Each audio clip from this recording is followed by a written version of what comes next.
Olá, queridos! Estamos de volta. Dentre as muitas razões, a saudade nos trouxe aqui, com certeza.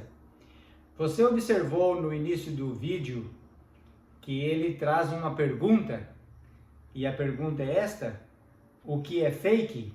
Sábado ou domingo? É precisamente sobre esse tema que queremos tratar agora.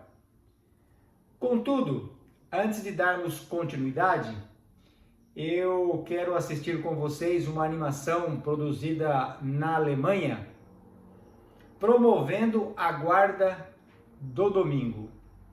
Assista e observe.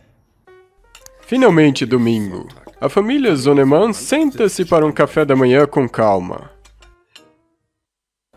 Em dias de trabalho, a senhora Zonemann trabalha como vendedora numa loja. Quando ela chega sábado à noite em casa, suas crianças já estão dormindo.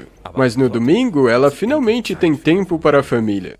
O senhor Zonemann é cabeleireiro. Frequentemente passa 10 horas em seu salão até que de noite seus pés doam. Mas no domingo, ele pode descansar as pernas. Se o domingo não existisse, deveria-se inventá-lo. E quem então inventou o domingo? Isso já é uma outra história. Biblicamente, tudo começou com a criação. Depois que Deus criou a terra em 6 dias, terminou a sua obra com um dia de descanso. E assim como Deus, as pessoas devem descansar no 7º dia. E é por isso que os judeus comemoram há mais de 3.000 anos o sábado no 7º dia da semana. De sexta-noite até sábado à noite é o descanso sabático. No começo do cristianismo, o domingo, o dia da ressurreição, desenvolveu-se como feriado semanal. Mas no início, ele não era um dia livre. Passou a ser dia geral de descanso sob o reinado do imperador romano Constantino. Em 3 de março do ano 321, há 1.700 anos atrás, criou Constantino a primeira lei de proteção ao domingo. Todos os governantes, habitantes e comerciantes devem descansar no venerável dia do sol. Ao longo da Idade Média, já existe uma abundância de leis sobre o domingo. Carlos Magno dá aos seus súditos instruções exatas sobre que trabalhos eram tabus no domingo. Na nova época, o domingo foi fortemente contestado. Os revolucionários franceses quiseram eliminá-lo completamente. Essa semana de 10 dias, com 9 dias de trabalho e 1 de descanso, encontrou pouca empolgação. No começo da Revolução Industrial, o proletariado tinha que trabalhar numa semana de 7 dias. No ano de 1839, o rei da Prússia proibiu pelo menos o trabalho das crianças no domingo. No final do século XIX, a maioria das engrenagens finalmente para nos domingos e festas mais uma vez. Em 1919, o domingo pela primeira vez chega a nível constitucional como dia de folga e edificação espiritual. E isso vale ainda hoje. O domingo é e permanece livre. O Tribunal Constitucional vê a proteção do domingo como um direito fundamental, básico e da dignidade humana. Por isso, o trabalho no domingo somente é permitido quando é para o bem comum, e não puramente por interesses financeiros. E com isso a coisa fica tão clara como o sol. O domingo pertence a nós, e não à economia. Então por que a mamãe às vezes tem que trabalhar no domingo? Infelizmente, existem muitas exceções, principalmente no setor do varejo. Também existe a Aliança pelo Domingo Livre, feita por igrejas e sindicatos. Além disso, se engaja no setor da indústria, esporte e cultura, para um domingo como um dia de descanso em comum. Todos nós devemos cooperar para que o domingo continue a ser o domingo. Que legal! Então é melhor começarmos agora mesmo.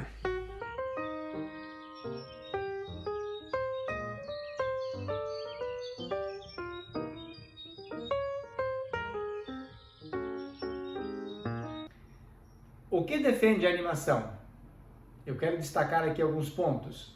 Primeiro, ter um café da manhã com calma no domingo. Segundo, a mamãe passará tempo com os filhos. Terceiro, o papai pode descansar as pernas no domingo depois de uma semana exaustiva. Se o domingo não existisse, deveria-se inventá-lo, diz a animação. Então, faça uma pergunta: quem inventou o domingo? Bem, neste ponto eu quero dar uma parada e dizer que eles foram fiéis ao texto bíblico. reportaram ao Gênesis a criação e ali colocaram o 7º dia como o dia que marcou a criação. Bem, continuemos. 6º item, que o domingo, por conta da ressurreição de Cristo, era feriado semanal. Todavia, passou a ser dia geral de descanso no reinado do imperador Constantino, em 3 de março de 321, 1700 anos atrás. Item 8. Deveriam descansar no venerável dia do sol. Não é o dia do Senhor, observem bem, dia do sol. 9. O domingo é e permanece livre. O Tribunal Constitucional vê a proteção do domingo como um dia fundamental, básico da dignidade. Olha, fundamental, básico da dignidade. E 10º e último, defende um dia de descanso em comum. Todos nós devemos cooperar para que o domingo continue a ser o domingo. Bem, agora eu quero que você observe esta notícia que está ali no site do Vaticano. Observe, ela está em inglês, mas eu vou dar a tradução, e a tradução é esta: bispos da União Europeia pedem às nações que protejam o domingo sem trabalho. Ou seja, os bispos estão pedindo aos governantes europeus que deem à população, ao trabalhador, o descanso dominical. Um dia de descanso, o domingo. Muito bem, aí está a data da publicação. Veja que é uma publicação bastante recente, 4 de março. E abaixo aí na descrição, você vê o link para poder assistir na íntegra.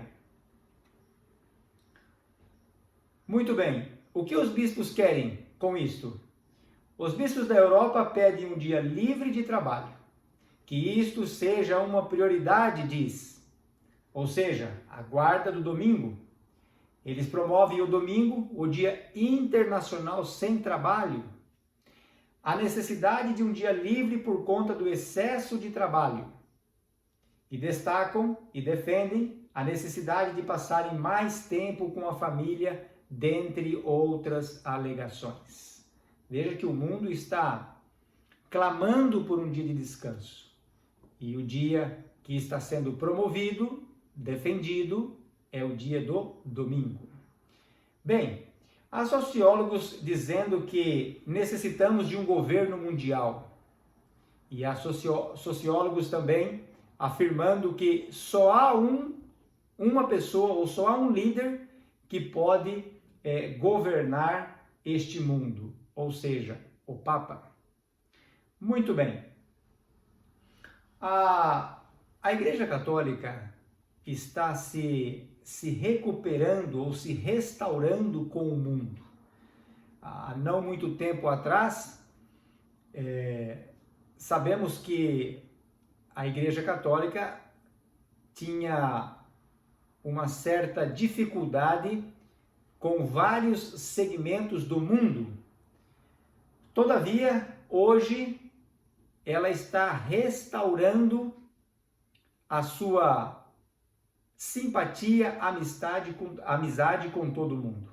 E um grande responsável desta restauração foi João Paulo II. Desde seu pontificado, ele tem conseguido restaurar a igreja com o mundo. A igreja não tinha simpatia com a ciência, mas hoje ela tem simpatia com a ciência. A igreja não tinha simpatia dos governantes, mas hoje a igreja tem a simpatia dos governantes. Ela não tinha simpatia dos protestantes, do mundo árabe, do mundo judeu, ela não tinha simpatia dos Estados Unidos da América, mas hoje, por onde vai o seu representante, o Papa, ele é bem visto, ele é querido, ele é amado, e, por que não dizer, o salvador do mundo, do ecossistema, da família. Muito bem.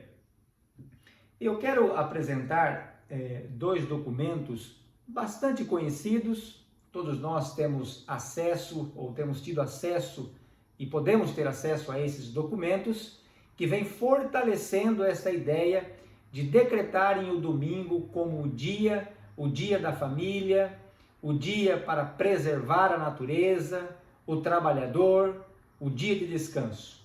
É a Carta Apostólica Dies Domini e a Carta Encíclica Laudato Si. Dies Domini é uma carta apostólica promulgada pelo Papa João Paulo II em 30 de julho de 1998. E a Carta Encíclica Laudato Si, ela foi promulgada em 18 de junho de 2015. Eu quero ler um trecho aqui, que eu quero ler um parágrafo que eu tirei ali do site do Vaticano, que está escrito: o Papa Francisco tem um novo convite a fazer, desta vez dirigido aos profissionais da área da educação, se referindo à Carta Encíclica Laudato Si.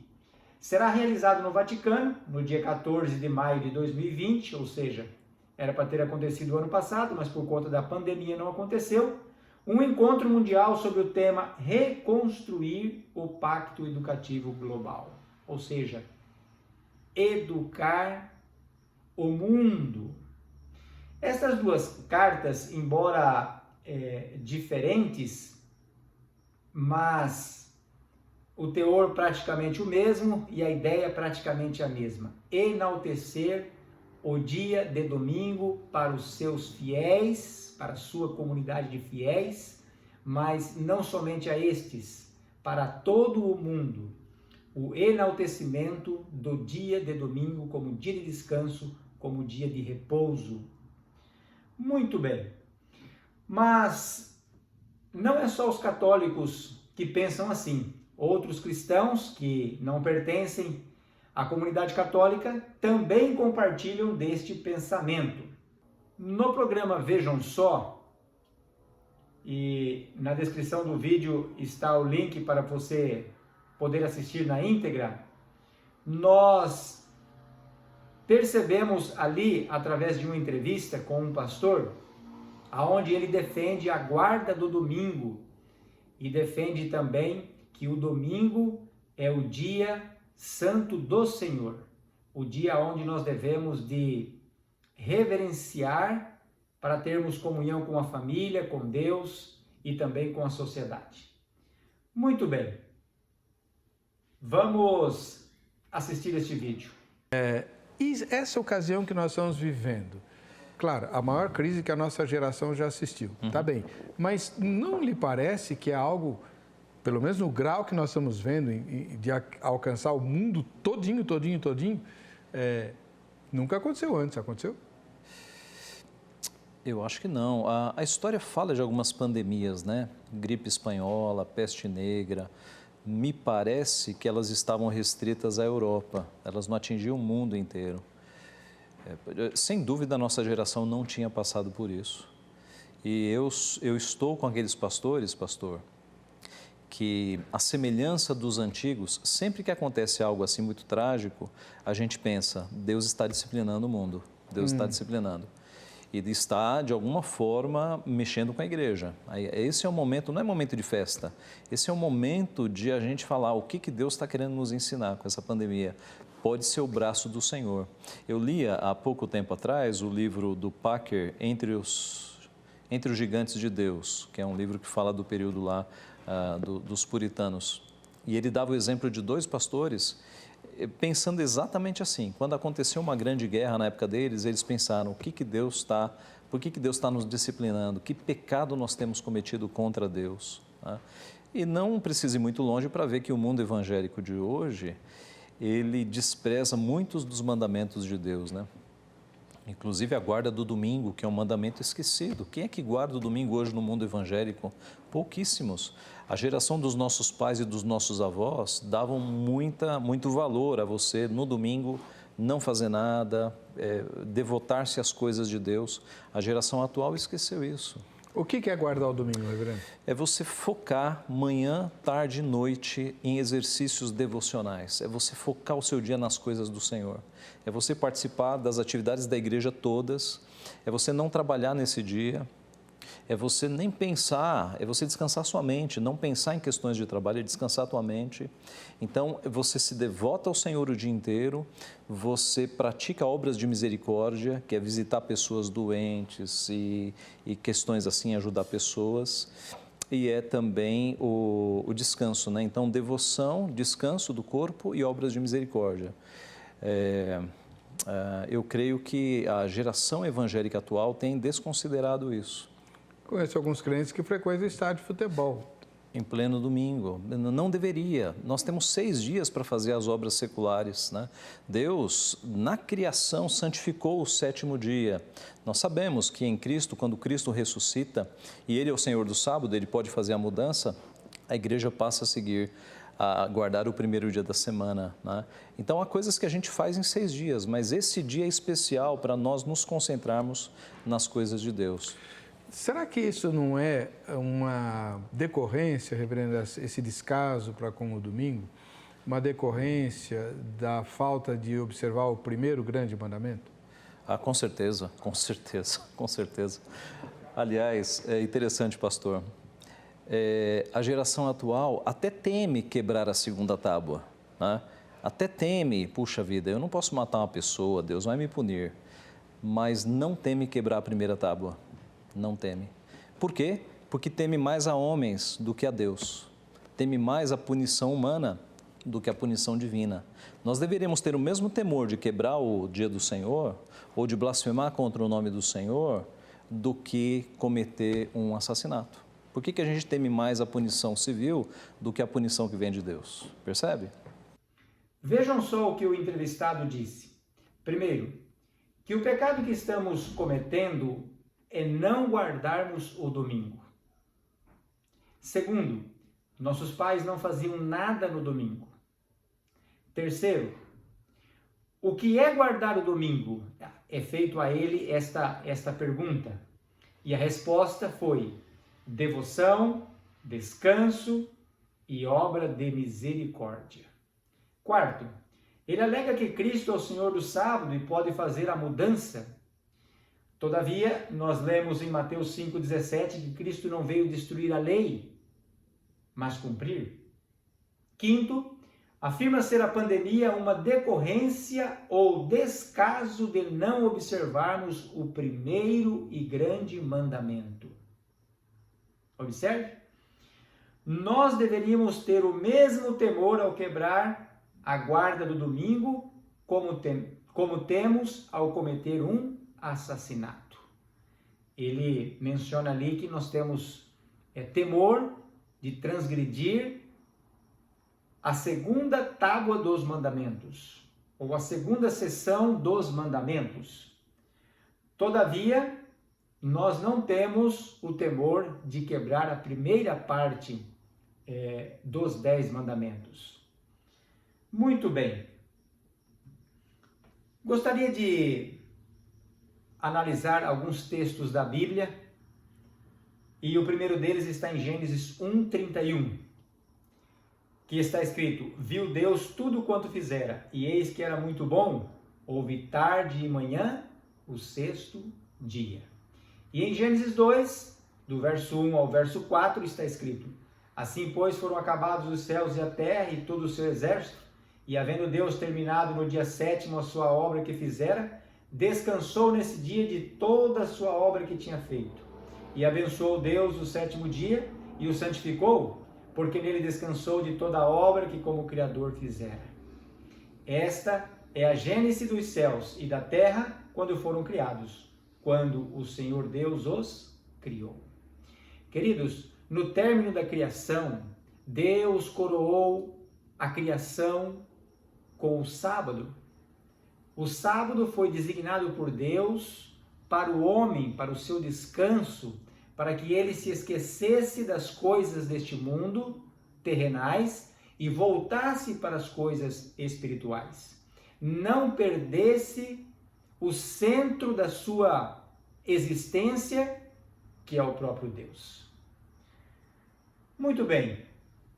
Gostaria de ler também Êxodo 20, do verso 8 ao 11, onde está descrito o quarto mandamento da santa lei de Deus. Lembra-te do dia de sábado para o santificar, 6 dias trabalharás e farás toda a tua obra, mas o 7º dia é o sábado do Senhor teu Deus, não farás nenhum trabalho, nem tu, nem teu filho, nem tua filha, nem o teu servo, nem a tua serva, nem o teu animal, nem o teu forasteiro das tuas portas para dentro. Porque em 6 dias fez o Senhor os céus e a terra, o mar e tudo que neles há, e ao 7º dia descansou. Por isso o Senhor abençoou o dia de sábado e o santificou. Queridos, esta é a lei de Deus. Os 10 mandamentos e o 4º mandamento nos lembra do dia de sábado como o dia a ser santificado. Bem, para aqueles que estão pensando que no Novo Testamento nós não temos referências bíblicas para a guarda do sábado e que o que lemos até aqui são apenas textos do Velho Testamento, eu gostaria de ler Lucas 23, dos versos 50 a 56. Está escrito: E eis que certo homem, chamado José, membro do Sinédrio, homem bom e justo, que não tinha concordado com o desígnio e ação dos outros, natural de Arimateia, cidade dos judeus, e que esperava o reino de Deus. Tendo procurado a Pilatos, pediu-lhe o corpo de Jesus, e tirando-o do madeiro, envolveu-o num lençol de linho, e o depositou num túmulo aberto em rocha, onde ainda ninguém havia sido sepultado. Agora observe os versos 54, 55 e 56. Era o dia da preparação, ou seja, sexta-feira, e começava o sábado. As mulheres que tinham vindo da Galileia com Jesus, seguindo, viram o túmulo e como o corpo fora ali depositado. Então, se retiraram para preparar aromas e bálsamos, e no sábado descansaram segundo o mandamento. Bem, essas piedosas mulheres, elas descansaram no sábado, conforme o mandamento, mesmo diante de um evento tão especial, de um momento tão especial, que era o sepultamento do corpo de nosso Senhor e Salvador Jesus Cristo. Mas entre praticar obras que elas poderiam fazer em um outro momento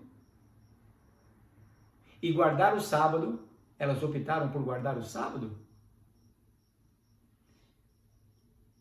Um texto que, para mim, é muito significativo é o de Atos 25, dos versos 8 ao 10.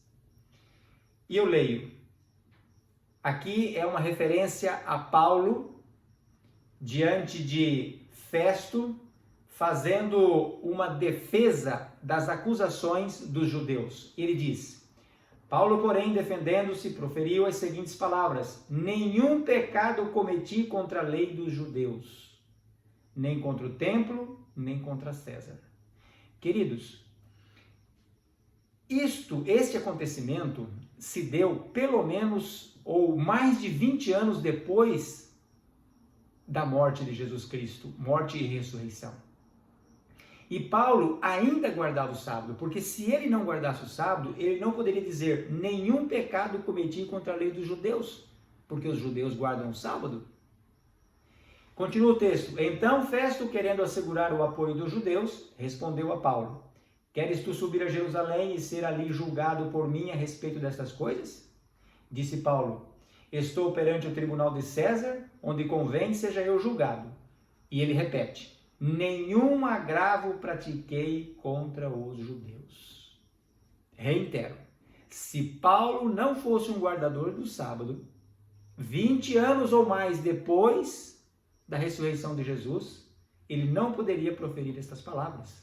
Logo entendemos que Paulo era um fiel guardador dos 10 mandamentos de Deus, inclusive o 4º, o santo sábado do Senhor. Muito bem, Para os católicos, a questão é a autoridade da igreja, a inerrância da igreja. Eles não estão em desacordo com esses textos. Se você conversar com qualquer católico, padre, bispo, arcebispo, ou mesmo papa, eles não vão negar que esses textos estão defendendo a guarda do sábado, que a Bíblia defende a guarda do sábado. Todavia, eles creem que a igreja está acima da palavra de Deus e ela tem autoridade para mudar a palavra de Deus. Tanto é que mudaram do sábado para o domingo. E os cristãos que guardam o domingo, assim o fazem porque herdaram da igreja mãe, herdaram da igreja católica este costume. Lembre-se que a reforma, ela é progressiva. Isso não quer dizer que essas pessoas não são sinceras naquilo que creem e praticam e que poderão, sem dúvida, herdar a eternidade. Todavia, a reforma ainda não está completa. Por isso é necessário pregar a verdade como ela é na palavra de Deus. Em continuação, eu quero ler dois textos, um que está em Daniel e um outro que está em Apocalipse. Nós sabemos que em Daniel, capítulo 2, Nabucodonosor teve um sonho. Ele sonhou com uma estátua que era composta por 4 metais: o ouro, a prata, o bronze e o ferro. E estes 4 metais significavam os reinos sucessivos a Nabucodonosor, ou a partir de Nabucodonosor, que foram Babilônia, Medo-Pérsia, Grécia e Roma. E em Daniel capítulo 7, nós temos o mesmo simbolismo, todavia simbolizado por animais, agora não mais metais. E quem tem o sonho em Daniel capítulo 7 já não é Nabucodonosor, agora Daniel, ele mesmo teve o sonho. Sonhou com um leão, um urso, um leopardo e um animal terrível e espantoso. E este animal terrível e espantoso, ele tinha 10 chifres. E dentre esses 10 chifres, sairia um chifre pequeno, que iria mudar a lei de Deus, perseguir o povo de Deus e atacar o santuário de Deus. Eu leio Daniel 7:25. Proferirá palavras contra o Altíssimo, magoará os santos do Altíssimo e cuidará em mudar os tempos e a lei. E os santos lhe serão entregues nas mãos por um tempo, 2 tempos e metade de um tempo. Expressão esta encontrada em Apocalipse 11, 12 e 13, nas formas de 42 meses, 1260 anos, e como lemos, tempo, tempos e metade de um tempo. Quem é este que magoaria ou que proferiria palavras contra o Altíssimo e magoaria os santos do Altíssimo e mudaria os tempos e a lei? Olha, nós temos em Daniel capítulo 2 e Daniel capítulo 7 os símbolos que representam Babilônia, Medo-Pérsia, Grécia e Roma. Em Daniel capítulo 2, o ouro, a prata, o bronze e o ferro. Em Daniel capítulo 7, como já dissemos, o leão, o urso, o leopardo e o animal terrível e espantoso. Então, se você for a sequência, Babilônia, Medo-Pérsia, Grécia e Roma, depois de Roma, veria Roma papal, Roma imperial, depois Roma papal.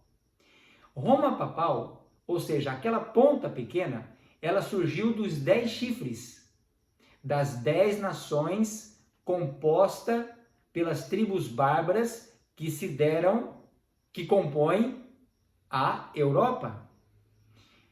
Então, reitero, os 4 animais, do quarto animal sairia 10 reinos, e desses 10 reinos sairia um poder que cumpre Daniel 7:25. Profere palavras contra o Altíssimo, magoa os santos do Altíssimo e muda os tempos e a lei. Quem é esse poder? É a Igreja Católica, a Igreja medieval, que após a queda do Império Romano, ela começa a reinar absoluta de 538 a 1798. Entronando, destronando, perseguindo os cristãos, atacando o santuário celestial, colocando a intercessão de Maria em lugar da intercessão de Cristo e também mudando do sábado para o domingo. Muito bem. Dentro deste contexto, Apocalipse 13, versos 16 e 17 está escrito: a todos os pequenos e os grandes, os ricos e os pobres, os livres e os escravos, faz que lhes seja dada certa marca sobre a mão direita ou sobre a fronte, para que ninguém possa comprar ou vender, senão aquele que tem a marca, o nome da besta ou o número do seu nome. O que é isto? Decreto dominical. Em que contexto está escrito Apocalipse 13, 16 e 17? No contexto das duas bestas de Apocalipse 13. A besta que surge do mar, ou seja, a besta que surge da Europa, em meio às nações, aos povos, que surgiu ali, esta igreja medieval que acabamos de mencionar, e a segunda besta, que está dos versos 11 ao 18, que é a besta que surge da terra, os Estados Unidos da América. Agora, é interessante que esta primeira besta, é dito ali em Apocalipse, que ela sofreria um golpe de morte, mas que esta ferida seria curada.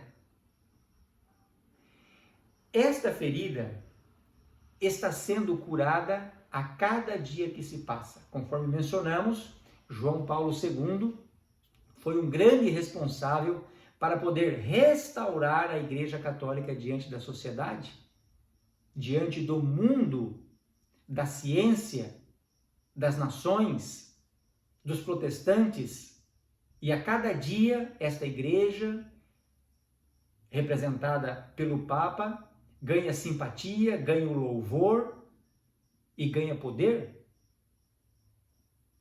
Amigos, quem vai dar poder para que esta igreja possa decretar um dia de guarda? Os Estados Unidos da América, a segunda besta de Apocalipse 13, ela vai fazer com que a igreja tenha o poder bélico para poder fazer cumprir os seus desígnios, a sua teologia antibíblica. Correto? Muito bem, amigos. Esta é a realidade que nós estamos vivendo? As profecias estão se cumprindo? Nós não estamos mais vivendo no tempo do fim, estamos vivendo no tempo do fim dos tempos. O tempo do fim iniciou-se com Jesus e a sua morte e ressurreição na cruz do Calvário, mas agora nós já estamos vivendo no tempo do fim, as profecias estão se cumprindo. Esta pandemia está trazendo luz sobre a profecia e principalmente sobre os acontecimentos que esta igreja está promovendo e oferecendo para o mundo, e o mundo, como diz a profecia, está bebendo desta fonte, está assimilando e recebendo todas estas orientações antibíblicas. Bem, queridos, chegamos ao final. Que Deus te abençoe, que Deus te ajude, é o nosso desejo e a nossa oração. Até a próxima.